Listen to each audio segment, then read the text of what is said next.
Welcome to Moments in the Word. I'm James Tyler, your host. And this morning we'll be reading from Ezra, chapter number 5, verses 6 through 17. The copy of the letter that Tattenai, governor on this side the river, and Shethbarzillai and his companions, Aphrochitus, which were on this side the river, sent unto Darius the king.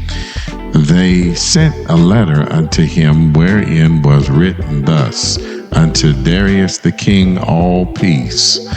Be it known unto the king that we went into the province of Judea to the house of the great God, which is builded with great stones, and timber is laid in the walls. And this work goeth fast on, and prospereth in their hands. Then asked we those elders, and said unto them thus: Who commanded you to build this house, and to make up these walls? We asked their names also, to certify thee, that we might write the names of the men that were the chief of them. And thus they returned us answer, saying, We are the servants of the God of heaven and earth, and build the house that was builded these many years ago, which a great king of Israel builded and set up. But after that our fathers had provoked the God of heaven unto wrath, he gave them unto the hand of Nebuchadnezzar, the king of Babylon, the Chaldean, who destroyed this house and carried the people away into Babylon.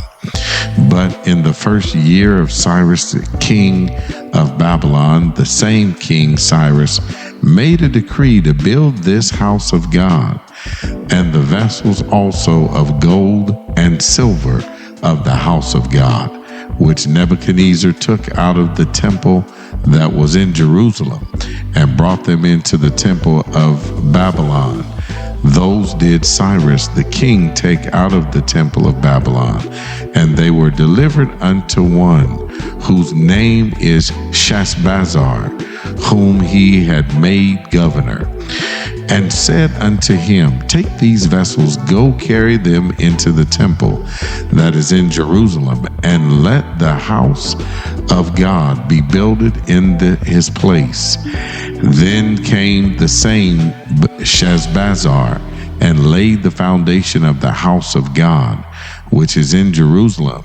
And since that time, even until now, hath it been in building, and yet it is not finished.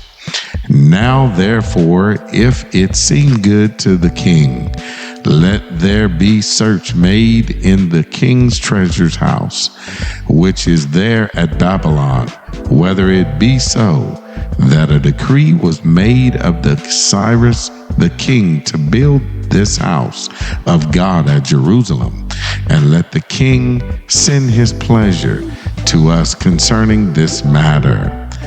As we turn and we look at the context of this text here, we see here that it definitely encourages us on so many levels. It recounts the challenges faced by the Israelites as they resume the rebuilding of the temple, and teaches us important lessons about our faith as we've been through this discourse of a lesson here in chapter number 5. Faith, perseverance, and divine guidance in the face of opposition is key.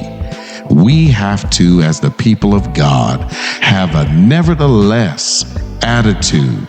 Not my will, but let thy will be done. I'm James Tyler, coming to you live from the Castle Studios, and welcome again to Moments in the Word. God bless.